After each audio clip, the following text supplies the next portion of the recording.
Hi guys, welcome to a new episode of Tea with JoJo. My story is a very sad one. My best friend lost her husband back in September 2019 to cancer. It was a very devastating moment for her. He was just 38 while she was 30. They had 3 kids together, 2 beautiful girls and a boy. And her first child is barely 7 as at then. They were so in love that it was very hard moving on. She became a shadow of herself. It got worse that she hardly had time for her kids. The little ones were suffering and I got so worried for her. So I took it upon myself to help her heal. I remotely work from home, so I had to adjust my schedule for her. I dropped my kids off at school, then I head straight to her place with my work tools. Her home automatically became my office. I would stay at her place all day, cheering her up and making sure the kids were okay. Then go back to my family in the evening.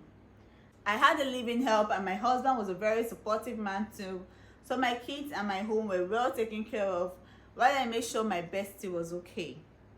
By the second month, she was coming up so fine and I was super excited. She assured me that it was okay to go back to my family, that she was perfectly okay. She thanked me for everything and she couldn't ask for a better sister. Life went on and everything went back to normal. She started frequently in my house due to boredom and I didn't have a problem with that because why not? She's my bestie and she just lost her better half, so she was more than welcome in my home. We practically lived like sisters. Most times she slept over at my place and vice versa.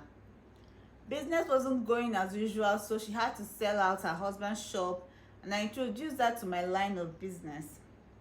I gave her some of my contacts and I introduced her to some of my big clients, showed her some of my business secrets, something I've never done for anyone before. You know how it is. She was doing so well and I was so happy for her. I would literally burn bridges for this woman. Well, I walked in one night and my bestie was riding my husband vigorously in my matrimonial home, in the visitor's room where she was lodged. I don't know how long they've been at it, but my daughter told me something about finding her dad and Auntie Rebecca in a compromising position while I was away at the hospital battling childbirth pains. But I figured that it was during that period they started. So while I was away nursing childbirth pains, my bestie was in my house rocking my husband. What a world. On this particular night that I called them, I woke up to go pee and my husband wasn't in bed, so I went to check up on my baby. She asked that I leave the baby with her so that I could get enough rest. My mom was there to come from Mugo, so she was assisting me pending when my mom would come. I was dumbfounded. I was shocked. I couldn't believe that the 2 people that I trusted with my life could do this to me. I didn't say a word to them. I just picked my baby and I went to my room. The following morning, she came to talk to me, but I shut her out. When she saw that I wasn't budging, she left. I did the same to my husband too. Weeks passed and I didn't say a word to them. Months passed and they tried to get me to react, but I still didn't say a word to them. My husband and I lived like total strangers. He tried everything to get me to talk about it, but never. He called everyone he knows and I listened to them, but I refused to say a word. 4 months after the incident, I took my kids and I moved down to Port Harcourt to start a new life. He kept calling and texting, but I refused to give him any audience. Rebecca kept calling as well, but I blocked her from reaching me. I came here to heal and they were making it difficult for me.